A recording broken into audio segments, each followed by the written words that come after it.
Backtracking a long way now. I had mentioned David Lidgy, who went missing from Hillgate several years ago now. He was a doctor. Now, I would have never heard of David Lidgy. If I'm pronouncing it correctly, it's Lidgey. I've never heard it pronounced. I've only seen it written down. He went missing from Hillgate. And as I said, he was a doctor.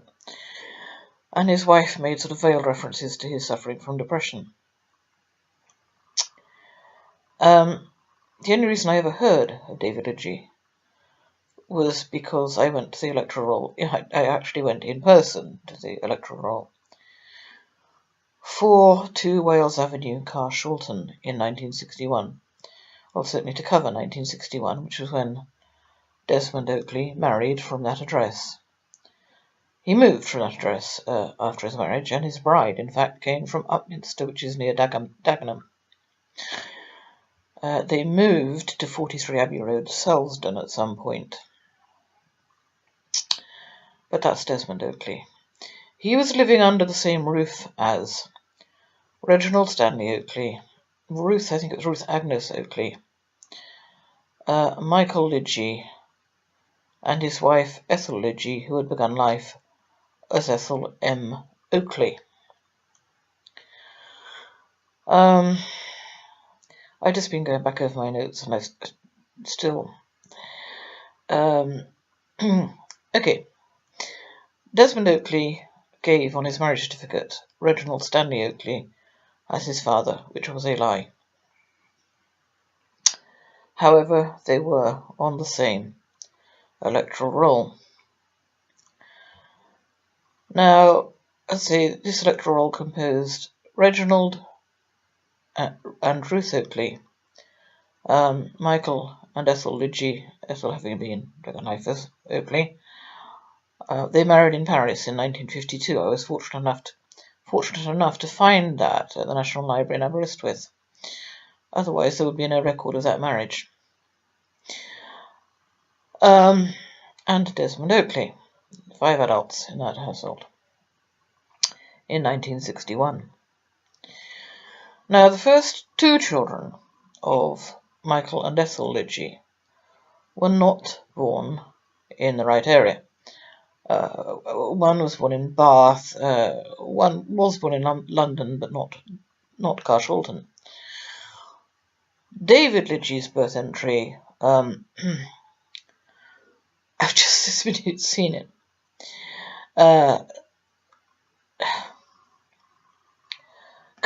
Covers Carshalton. Carshalton would come under the registration district. I can't remember if it's given as Sutton or the registration districts kept changing names.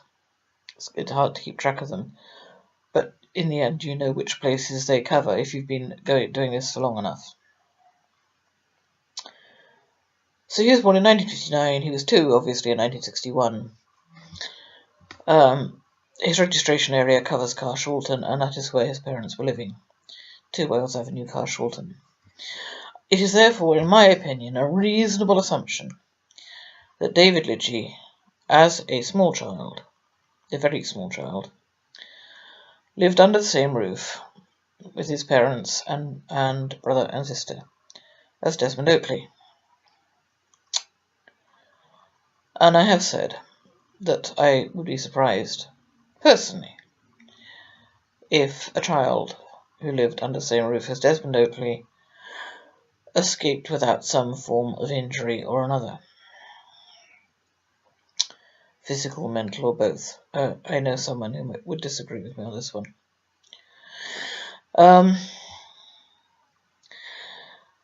Ethel is quite an interesting character to me.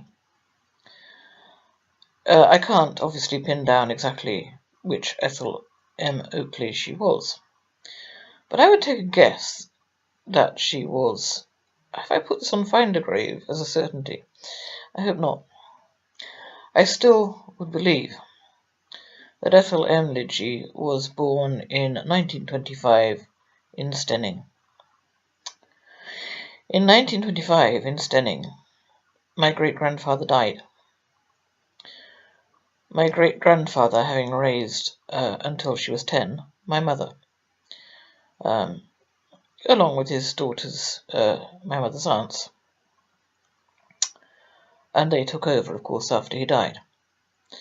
Still, in Stenning in 1925, I have an Ethel M. Lidgie being born and my great-grandfather dying. Okay, yes, that could be coincidence. However, the plain fact is that from years ago now, the people who became my father's colleagues or housemates or anything else seem to have originally had connections to my mother's family, not his. Yet she never saw any of them after she met him, as far as I can tell. With obvious exceptions like her brother and the aunts who raised her.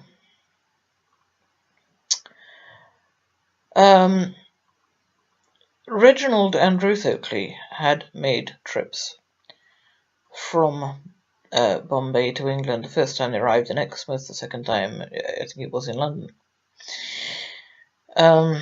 My father, of course, had connections to Bombay. The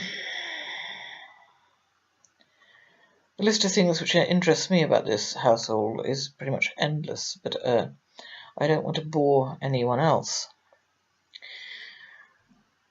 I think the most relevant fact, and anyone hoping that I can tell them what the hell happened to David Lidgie, I'm afraid is wasting their time.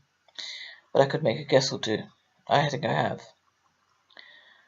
He lived, as a small child, under the same roof as Desmond Oakley, at 2 Wales Avenue, Carshalton.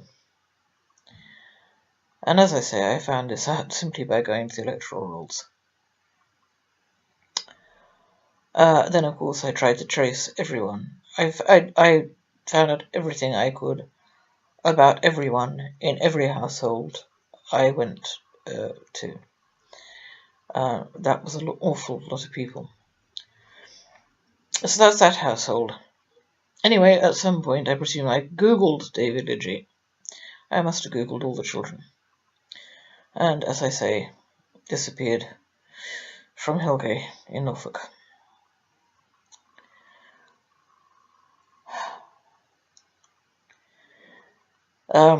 According to newspaper articles, he left the house with nothing but the clothes he stood up in. No money, no keys, no absolutely nothing. To me, that leaves 3 possibilities, and presumably to the police, that would leave 3 possibilities. 1, he successfully disappeared somewhere. Don't know how that's done, but people have done it. 2, he committed suicide and his body was never found. 3, he was murdered and his body was never found. I'm sorry to say that given from whence he came, I would plump for option 3. But that is my opinion, and only my opinion. And who knows, he could be alive and well in the Algarve. I don't know.